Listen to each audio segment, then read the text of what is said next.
Hello and welcome back to another video. So today we're going to be talking about Elon Musk's new political party. It's called the America Party and it's a third party. Now, to establish some context behind this new political party, so back in 2024, Elon Musk, he strongly endorsed Trump for president. He campaigned with him and he spent over $250 million helping Trump to get elected. And then once Trump won in November, he made Elon Musk the head of DOGE, which stands for the Department of Government Efficiency, and they cut out billions of dollars of federal spending, which they described as waste, fraud, and abuse in their own words. And since then, the two have sort of fallen out. They've had some pretty public feuds, and a few of the reasons for that. Well, one, Trump's big, beautiful bill, it is going to add trillions of dollars to both the debt and the deficit, and Elon Musk is strongly against that idea. The whole point of him heading DOGE was to reduce the debt, it was to reduce the deficit. The big, beautiful bill, which is Trump's landmark piece of legislation, it does the complete opposite. Again, it increases the debt and the deficit, and that has really angered Elon Musk. And another reason that Trump gave that the two of them are at odds with each other now is of the electric vehicle mandate, which Trump is getting rid of. And that, of course, hurts Elon Musk's business as he is the CEO and owner of Tesla. And he isn't too happy about that. So, and as a result of this feud, Elon Musk has announced that, he's starting this new political party. It's going to be called the America Party, and its main focus is going to be reducing the debt and the deficit. And this could potentially hurt Republicans. The reason being, reducing the debt and the deficit, these are traditionally very conservative coded ideas. These are themes that appeal to Republican voters, not necessarily Democratic ones. So this new political party, it's much more likely to take away votes from Republican candidates compared to Democratic candidates. And in most states, we don't have ranked choice voting. We have first past the post voting, which means that whoever gets the most votes, they win, regardless of if they get over a majority or not. And so this could seriously hurt Republicans, and I'll give you a few examples as to why. So if we take a look at the 1992 presidential election, incumbent Republican President George H.W. Bush ran for re-election, and he ran against Democratic candidate Bill Clinton, who was seen as the more liberal candidate. Bush was the more conservative candidate. And then Ross Perot, he was a billionaire. He ran as an independent, and he sort of aligned himself as somewhat as a centrist, but he ended up getting almost 19% of the vote, and he probably would have gotten a lot more had he not dropped out in the middle of the campaign and then re-entered. That did hurt his momentum quite a bit. If he'd stayed in, there's a good chance he gets maybe over 30% and he actually wins some electoral votes. But regardless, 19% as a third party candidate. Since then, we haven't seen anything even close to this. But most people attribute George H.W. Bush's loss at least partially to Ross Perot's candidacy. It's likely he took a lot more votes away from Bush than he did from Clinton, and Clinton won with 43% of the popular vote. In most other elections, if you only get 43%, you're probably going to lose the presidency in a landslide. But Bill Clinton won the Electoral College in a landslide due to conservative vote splitting. And then in 1996, Perot ran again. He only got 8.5% this time. He ran as a Reform Party candidate, but he still did take a lot of votes from the Republican Party. And then if we take a look at the 2000 presidential election, what you can see is that Ralph Nader, the Green Party candidate, he got 2.87% of the popular vote. And the votes he got in New Hampshire and Florida, if you add those votes to to Al Gore's totals, the Democratic candidate, then Al Gore easily defeats George W. Bush and he wins the presidency.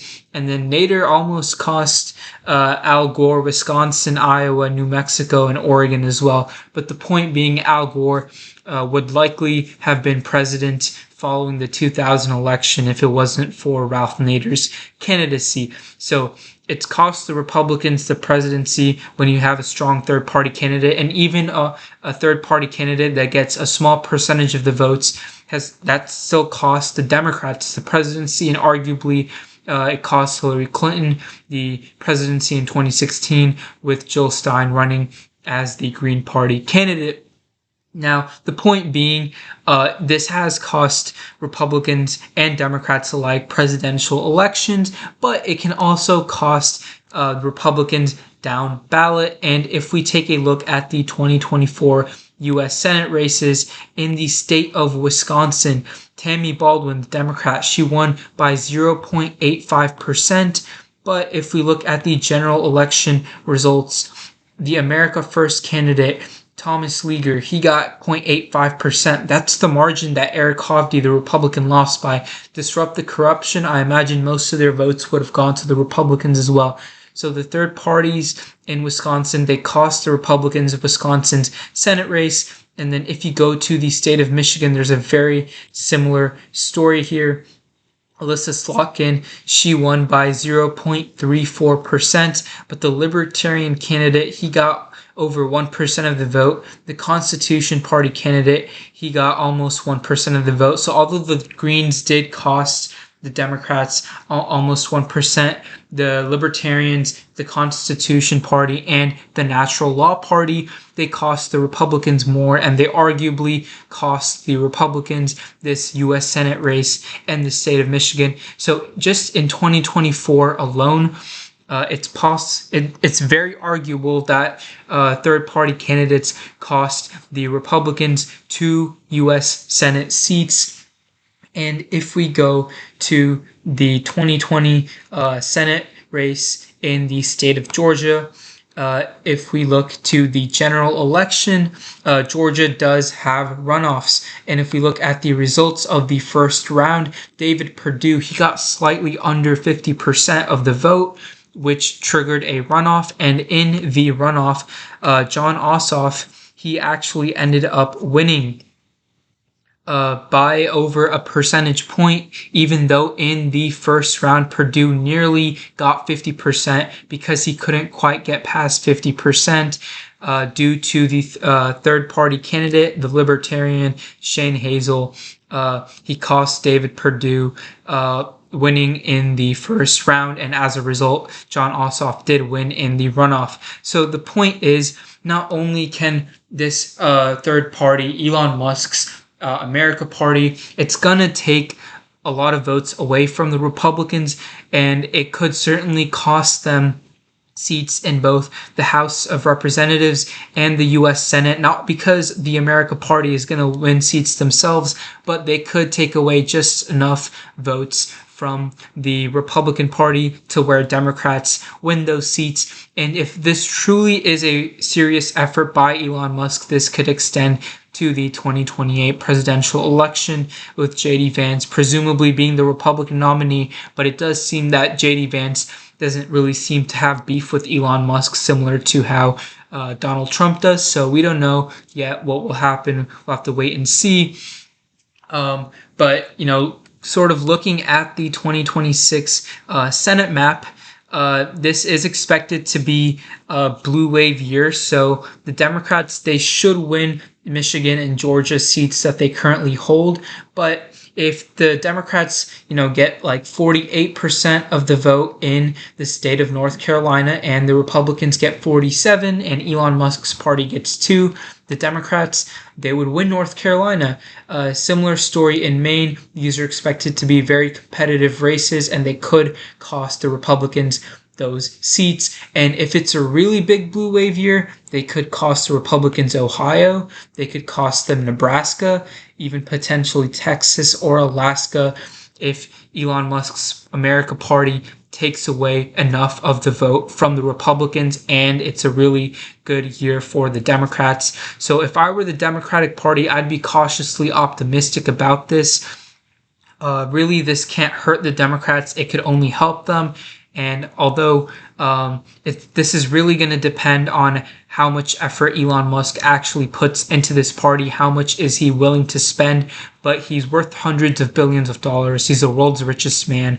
So if he really is serious about this, this could actually make an impact and cost the Republican Party, and it could even cost them Iowa.